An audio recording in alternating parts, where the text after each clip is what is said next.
Republicans in Congress and even a few Democrats fear such a deal would encourage hostile nations to hold more Americans traveling abroad hostage in the future.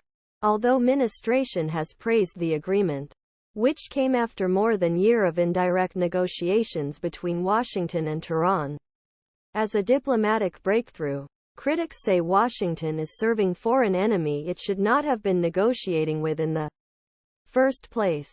If we're paying $1 billion per kidnapper, you're going to get more kidnappings.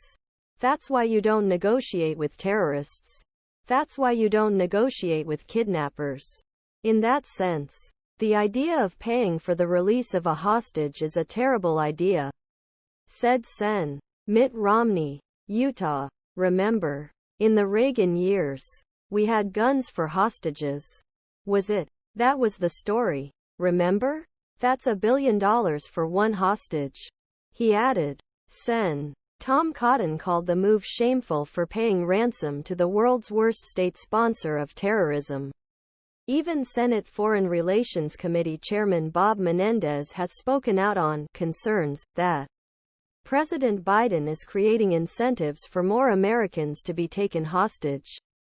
This is an example of why we need to go ahead and make it clear to Americans that they cannot travel certain parts of the world where they could end up being held hostage. Until we do that, we will continually face a set of conditions under which the United States will face negotiations for the release of detained Americans.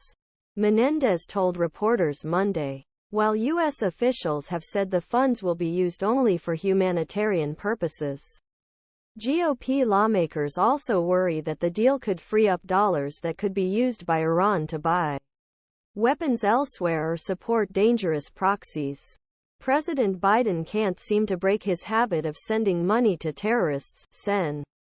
Tim Scott said on the X platform, formerly known as Twitter. Scott added, $6 billion will be paid to Iran on the 22nd anniversary of September 11, and claimed that Biden put a price on American lives. Rep.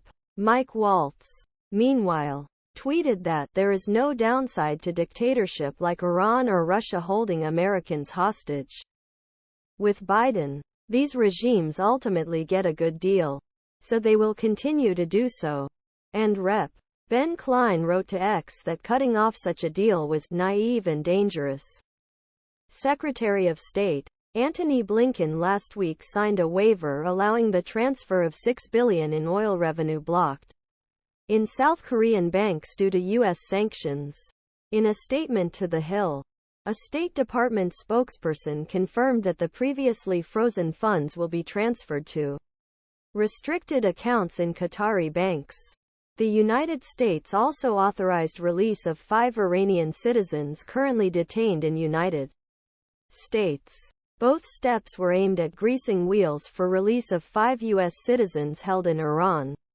Washington is trying to free 3 known people, all of whom were sentenced to 10 years prison. Iran Siamak Namazi, 51, Wa.